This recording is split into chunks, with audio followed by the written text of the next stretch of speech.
ভাই থামেন, এই ভিডিওটা একটু দেখেন। Cristo, hermano, mano, mano, ilanga.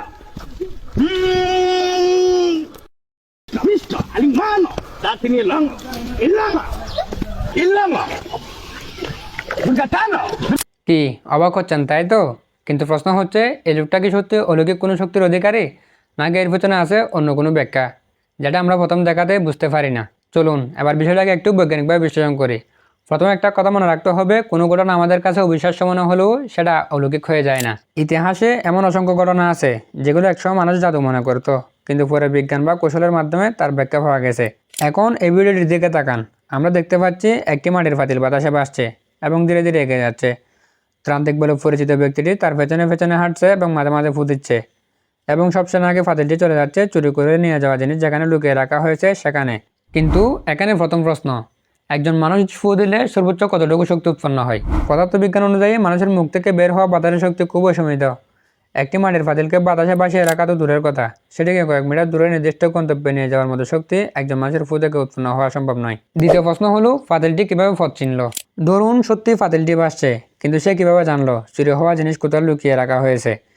বর্তমান বিজ্ঞানে এমন কোনো প্রযুক্তি বা শক্তির অস্তিত্ব পাওয়া যায়নি যা একটা সাধারণ মাটির পাতিলকে চূড়ায় মাল খুঁজে বের করার ক্ষমতা দেয়। আর এখানে আসে সবচেয়ে গুরুত্বপূর্ণ প্রশ্ন, জাদুকররা এর চেয়েও বড় রহস্যময় জিনিস মঞ্চে দেখান।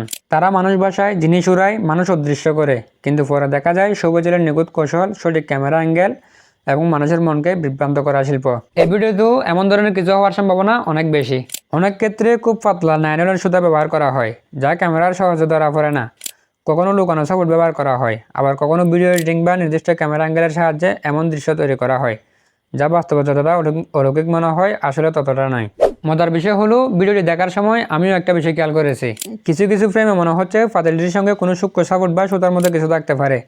যদিও ভিডিও থেকে শতভাগ নিশ্চিত হওয়া যায় না, তবে এটি সবচেয়ে সম্ভাব্য ব্যাখ্যাগুলোর একটি। আরেকটা সহজ প্রশ্ন করি, যদি সত্যি এই পদ্ধতিতে চুরি করা জিনিস ফেরত পাওয়া যেত, তাহলে কি বড় বড় গোয়েন্দা সংস্থারা এই পদ্ধতি ব্যবহার করতো না? বাস্তবতা হলো, পৃথিবীর কোথাও অপরাধ তদন্তে এ ধরনের পদ্ধতির কোনো বৈজ্ঞানিক গ্রহণযোগ্যতা নেই। তাই ভিডিওটি দেখে অবাক হওয়া স্বাভাবিক, কিন্তু অবাক হওয়া আর বিশ্বাস করে ফেলা এক জিনিস নয়।